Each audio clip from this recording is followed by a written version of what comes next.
કયો કટ કરશો? હવે અમને સ્ટાઇલ સજેસ્ટ કરવા માટે એવું છે કે she is a school going girl, straight silky texture છે, એટલે બ્લન્ટ કટ કરીશું કે જે એમને સ્કૂલ રૂટીનમાં ભણતી વખતે પ્રેક્ટિકલી મેન્ટેન કરવા માટે પિનઅપ પણ કરી શકાય અને બહાર જતી વખતે છૂટા રાખે તો સ્માર્ટ પણ લાગે.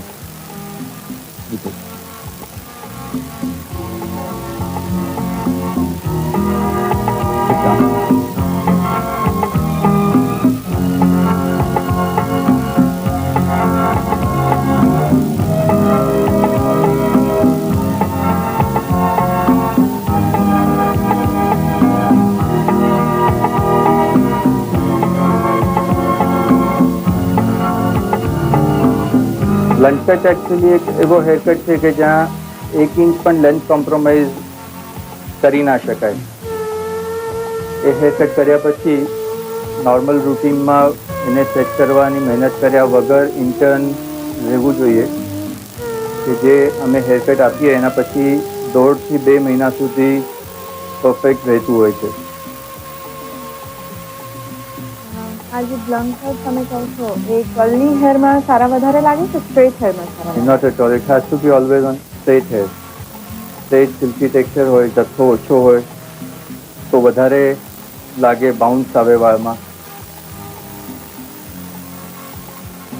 વેરી સેફ હેરકટ, નોર્મલી કોઈ પણ એજ ગ્રુપમાં ચાલે.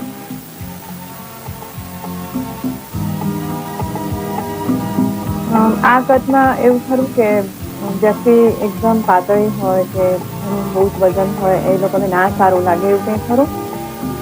હેવી વેઇટ ને રાઉન્ડ ફેસ કે થિક નેકલાઇન હોય તો એમાં કદાચ એ બહુ સારું ના લાગે, પણ એમાં અમુક વખતે કોઈ એવા હેરકટના ચેન્જીસ અમે આપીને હેરકટ આપી શકીએ કે વાળ સ્ટ્રેટ છે અને તેમ છતાં પણ બ્લન્ટ કરવું હોય તો એ કરી શકાય. પણ સ્લિમ નેકલાઇન હોય ઇન લુકિંગ, બહુ જથ્થો ના હોય વાળમાં તો બ્લન્ટની ઇફેક્ટ વધારે સારી આવે. આટલા વર્ષોનો તમારો અનુભવ શું કહે છે કે તમારી પાસે કોઈ પણ આવે તો તમે કહો એ પ્રમાણે એ લોકો હેરકટ કરાવે કે એ લોકો મગજમાં નક્કી કરીને આવે છે કે મારે આવા કરવા છે? ના, બંને થાય છે. ક્યારેક એ લોકો નક્કી કરીને આવે, ક્યારેક નક્કી કરીને આવ્યા પછી પણ અમારા સજેશન્સ તો માંગતા જ હોય છે. એમણે જે નક્કી કર્યું હોય એ યોગ્ય ના હોય તો અમે એમને કન્વિન્સ કરવાની કોશિશ કરીએ છીએ.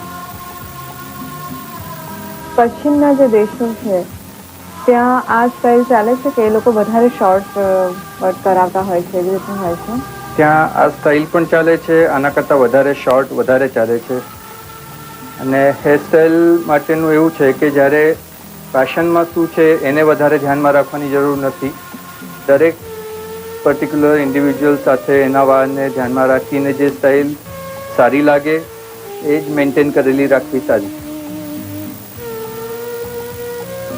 હેરકટમાં તમને કેટલો સમય થાય આમ કરતા કે ડિપેન્ડ અપોન કેવો કટ કરવાનો છે એના પર આધાર હોય છે કે? Normally 7 to 10 minute. ફાસ્ટ કામ હોય છે, બહુ વાંધો નથી આવતો. 10 મિનિટમાં તો લગભગ કોઈ પણ હેરકટ હોય એ થઈ જાય છે. ડિસાઇડ કરવામાં એના કરતાં વધારે વાર લાગે છે. કસ્ટમરને કન્વિન્સ કરવું પડે, કોન્ફિડન્સ ડેવલપ કરવો પડે ઘણી વખત એમનામાં.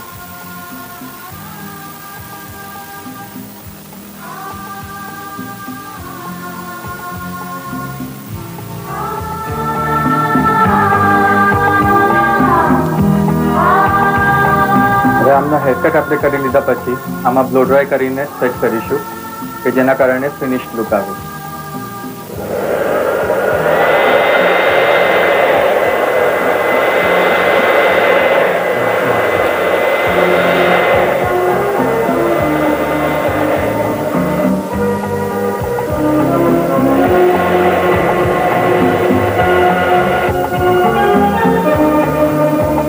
બ્લો ડ્રાય અને હેરકટ બંને કમ્પ્લીટ થયા પછી હવે બ્લન્ટમાં નોર્મલી આ અનઇવનનેસ એક કાઢવાની અને ક્લીન ઇફેક્ટ આપવાની જરૂર હોય છે, જે સિઝરથી પણ કરી શકાય, પણ clipper gives a good effect, એટલે આપણે એનાથી એને ક્લીન શેપ આપીશું.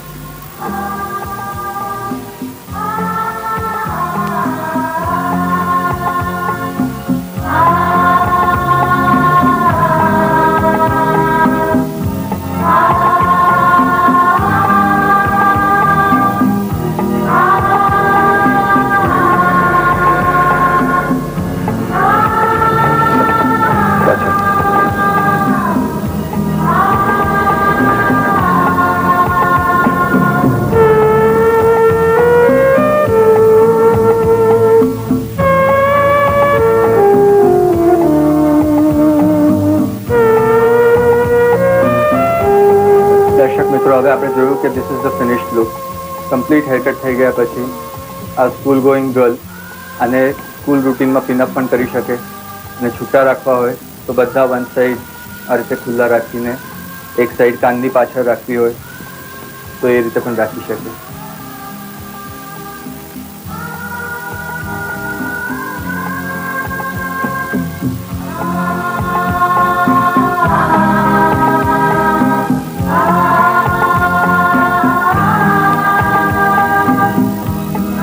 હવે આ હેરકટ પણ આપણે બ્લન્ટ કટ જ કરીશું. જેવું આગળના એક બ્લન્ટ કટમાં તમે જોયું બિફોર અને આફ્ટર